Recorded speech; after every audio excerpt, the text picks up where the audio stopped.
So good morning guys, সকলোকে সুপ্ৰভাত জনালোঁ।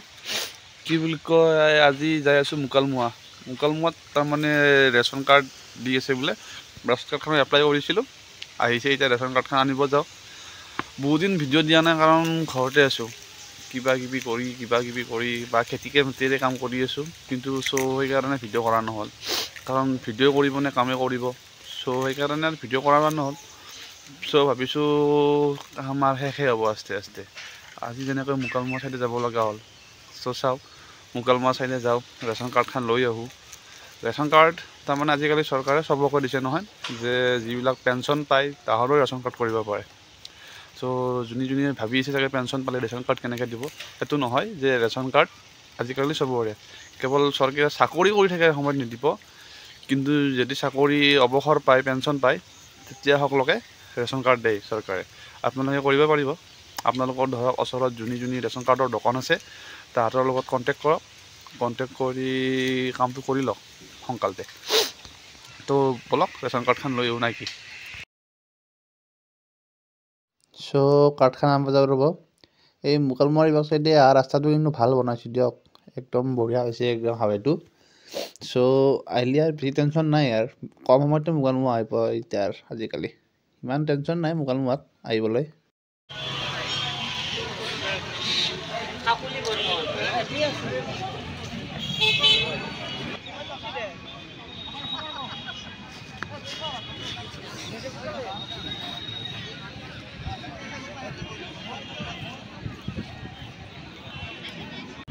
এখন মুকালমুৱা ফিল্ডতে দিব ৰেচন কাৰ্ডখন। মিটিং হ'ব চাগে, মিটিং হোৱাৰ পিছতে দিব আজিকালি।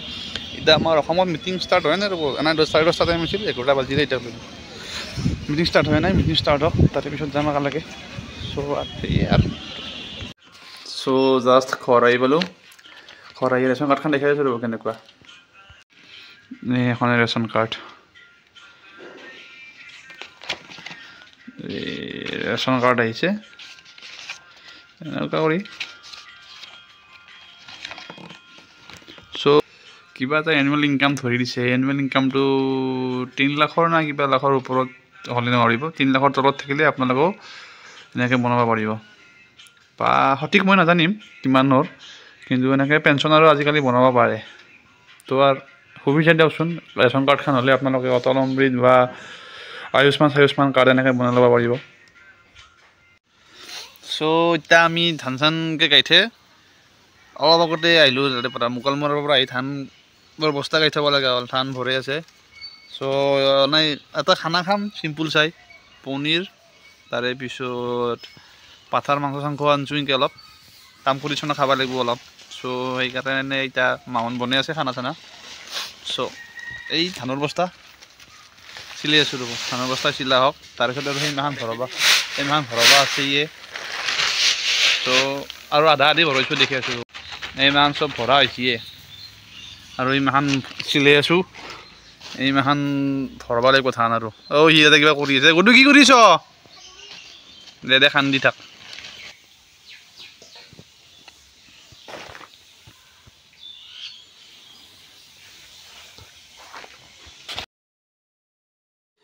আজি আৰু এতিয়া চব বাহিৰত, মায়ে বাগনা বাজি আছে। এতিয়া চব আঞ্জা বনাম।